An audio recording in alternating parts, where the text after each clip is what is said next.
Welcome back, Canfield Nation. Coca's Pizza, and this one is special. It is the state championship edition. We are here with head coach and Mike Pavlansky. Coach, state championship, 2 words. How does that sound? What a great accomplishment for our guys. And, you always think that, you have a chance. But the only way you get this chance is that you work hard every day in practice. You improve every day and every Friday night. And our guys have, and, have played so well that, we find ourselves here. Yeah, you've won some key games throughout the 15 weeks that you played some football, but all of the work to get to this point starts in the offseason. We had A.J. Murphy on before you, and he talked about it. Weight gain, what he wanted to do from his sophomore to senior year, the amount of time he's put in from 5 a.m. lifts to after practice lifts to watching countless hours of film. All of that in the offseason leads up to this point. This is just another regular week of practice, right? It certainly is. And that's things we've told our guys since last Saturday morning. And that is Friday afternoon at 3 o'clock. It's a football game. Certainly there's a lot of hoopla leading up to the game. But at 3 o'clock Friday, if you think that, convincing yourself you're playing for a state title is going to help you, it's not. You need to convince yourself this is just another football game. The result is, if you win, you're a state champion. If you don't, you're a state runner-up. Yeah. But it's still a football game that we've got to go play and execute at the highest level if we want to win the ball game. I want to give you the opportunity to shout out your coaches as well, because they are such an integral part of this group. And the adjustments mid-game, the game plan on every single Friday night and every single practice. So, I want to give you the opportunity to give a shout out to all your coaches. Well, I appreciate that, Richie. Without a doubt, you don't get to this point with just great athletes. You don't get to this point with a head coach. You get to this point with everybody involved, from coaches, players, trainers, doctors, administrators, and athletic directors. And we've been fortunate in Canfield to have some of the best. And, offensively, our offensive line coach, Angelo Seminaro, is the finest offensive line coach in our area. I've been fortunate to be around the game of football for 40 years, and it's tough to find somebody better. The thing that our guys really appreciate about Angelo is he has a saying, one play at a time, one day at a time. And that's what these guys have bought into. And, the end result is that we're here playing on our first Sunday or first Friday in December. And that's going to be fun. We had an assistant offensive line coach, Jack Polanyi, that played for us back in 13, 14, and 15. And he went off to med school in September. So he's been trying to get back as much as possible. But anytime he's with us, he's coached for us the last 4 years. He's done a fantastic job. And our wide receiver coach, Jason Morrell, is also an assistant baseball coach. Has a wealth of knowledge about being around successful teams. And, his expertise at wide receivers has really shown through this year with the young wide receivers we had at the beginning of the year and where they're at now. The improvement is outstanding. Our running back coach is a new young man this year, Ryan Scala. Ryan came to us from McDonald High School and is a junior in college and looking to get into teaching and coaching, and a young man that just wants to learn. And he's eager. He's there every day, obviously, and throwing his 2 cents in. And he's going to make himself a really, really good career in the coaching field and the teaching field. And our offensive assistant, I can't speak highly enough of Matt Cobfell. Matt came to us about 10 years ago now and started out at wide receivers, and he went into private business. And we just call him the offensive assistant. And he does all our video work, all our breakdowns, both for the opposing team and for ourselves, our self-scouts. And what he finds, the little things that he finds, allows us to tweak some things that we do every Friday night, every week, and put our guys in a position to be a little bit more successful. He was just named the assistant coach of the year for Mahoning and Columbiana counties, which is a great honor and one well-deserved. Defensively, our defensive coordinator, Wally Hurley, I don't think you'll talk to any head coach in the area that says he's not the finest one around. Wally does a tremendous job breaking down opponents. He understands offensive football, and how they're going to try and stop people, and how they're going to try and attack you. And his time commitment, to our program is something I truly appreciate. The defensive line coach, Joe Ignazio. Joe is a Boardman guy, came over from Boardman in 2020. finished the second season with us, and you can see the improvement of our defensive line from last year to this year. And Joe brings a wealth of knowledge to the staff room, being an assistant coach for a number of years, being a head coach for 6 years over at Boardman, taking them to the playoffs 4 different times. And, we're fortunate to have him. Outside linebacker coach Dan DiGiacomo. Dan has been with us of the assistant coaches the longest. He joined us in 2004 and has been an assistant coach with us, and this year he's coaching outside linebacker. Dan's the type of guy, he's so knowledgeable. He's coached offensive line for us. He's coached defensive line for us. He's coached outside linebackers. You can plug him in where you need somebody to step in and coach, and he's going to do a great job. And our secondary coach is a Canfield graduate, played for us, Cameron Terashati. Cameron, once he graduated from college, got into coaching at the 7th and 8th grade level and went to the freshman level, and now we've been fortunate the last few years to have him with the varsity level. And Cameron is a great young man, understands the game, understands different coverages that we need to be in. And, I'm just very, very fortunate to have the number of guys that we have, the quality of guys on our staff. But for those guys to be around as much as they are, credit to their families, to their spouses, to their girlfriends, to, anybody that they have to deal with on a daily basis, for them to give up those guys the number of hours throughout the year, because it's not just a 4 or 5 month commitment. It's a 12-month commitment now. And for them to allow their husbands and their boyfriends and to come and be with our guys, boy, you can't say enough about them. I want to put something out there. Coach DiGiacomo, not only a great coach, but a great hype man as well. I remember in 2017, regional final, it's snowing there in Salem. He comes out with a cutoff, with the whistle, pounding his chest, jumping up and down. The excitement he has for these kids truly shows. If you're able to get out there Friday, get there early to watch the warm-ups and the pregame, you cannot miss Coach DiGiacomo. Can't miss him. Dan does a tremendous job. He's got the pulse of the team. Our guys love him. And, backstory to that one is, we always talk about, hey, in any type of weather, okay? And so he wanted to prove a point before that game. Well, we went to Chardon, and he's grown up a few years since then, and he didn't go out in short sleeves. That's great. All right, let's move into Holy Name. What a football game to get to this point on Friday night in the state championship. Canfield will take on Bloom Carroll. They defended a great game against Holy Name up in Euclid, which was a great facility for all the young athletes out there last Friday. 38-21 to final. Man, what an offensive first half for your football team. Electric, 4 for 4. Yeah, as well as we played, Richie, all year long. Our guys showed up.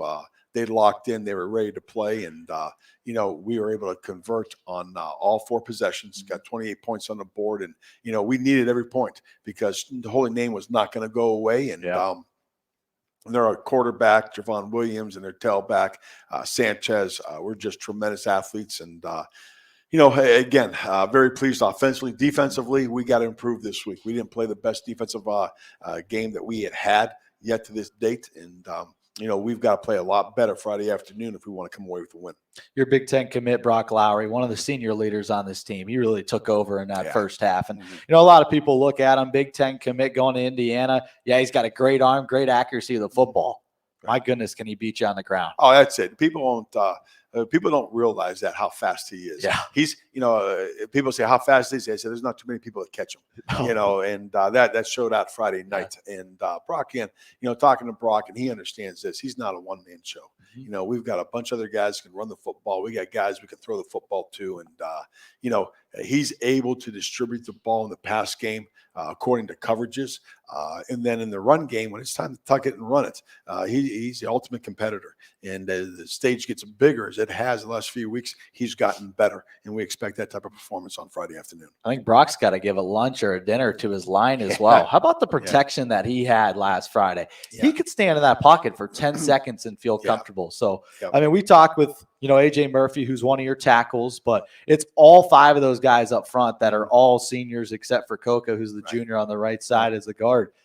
They all played tremendous on Friday, giving him so much protection in the pass game. Absolutely. And once again, it's not Brock just doing his thing. We got to have 10 of the guys being on the same page. And our offensive line, again, has grown up. Even though we had a bunch of 2-year starters coming back, every year is different. And those guys have develop the chemistry up front. They trust each other. They, innately know what each other's going to do on a certain defense and a certain play. And, they've been able to keep Brock clean for most of the playoffs, and certainly got to keep him clean again Friday afternoon. Bloom Carroll is the opponent Friday afternoon at the Hall of Fame Stadium. They're a very tough opponent. 14-1 coming in, lost their first game of the season. They've rallied 14 in a row.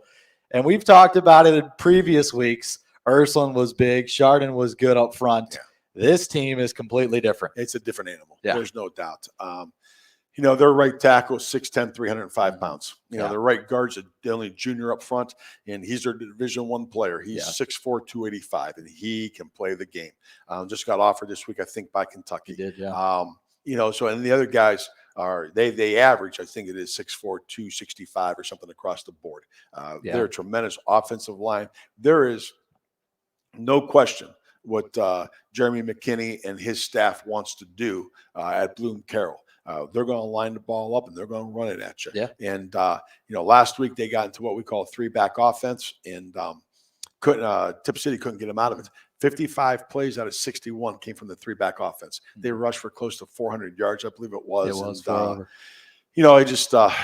That's caused a lot of sleepless nights this week.